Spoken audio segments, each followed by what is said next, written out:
Australia نے toss ہارنے کے بعد بیٹنگ کرتے ہوئے مقررہ 50 اوورز میں 200 رنز بنائے، تاہم پوری ٹیم 44ویں اوور میں آؤٹ ہو گئی۔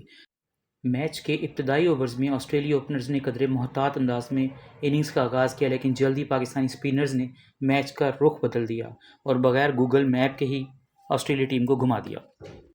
بابر اعظم نے ذمہ دارانہ بیٹنگ کی، جبکہ عرفات مناز کو ان کی شاندار آل راؤنڈر کارکردگی پہ پلیئر آف دا میچ قرار دیا گیا، جنہوں نے نہ صرف 5 وکٹیں حاصل کی بلکہ آخری ناٹ آؤٹ 18 رنز بھی بنائے۔ میچ کا اصل موڑ اس سے قبل اس وقت آیا جب نوجوان سپنر عرفات منہاس نے ایک روزہ ڈیبیو پر شاندار بولنگ کرتے ہوئے 32 رنز دے کر 5 وکٹیں حاصل کی اور آسٹریلی بیٹنگ لائن کو بکھیر دیا۔ پاکستان میں راولپنڈی میں کھیلے گئے ایک روزہ بین الاقوامی میچ میں آسٹریلیا کو 5 وکٹوں سے شکست دے کر 3 میچوں کی سیریز میں 1-0 کی برتری حاصل کر لی ہے، اور اس طرح پاکستان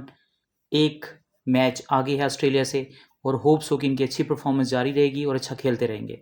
تو آپ بھی کہیں مت جائیے گا، ہمارے چینل کو لائک کریں، سبسکرائب کریں اور دیکھتے رہیں پاکستان کے فتوحات کے ساتھ اور ان کی اچھی پرفارمنس کے ساتھ۔ شکریہ، اللہ حافظ، اپنا خیال رکھیے گا۔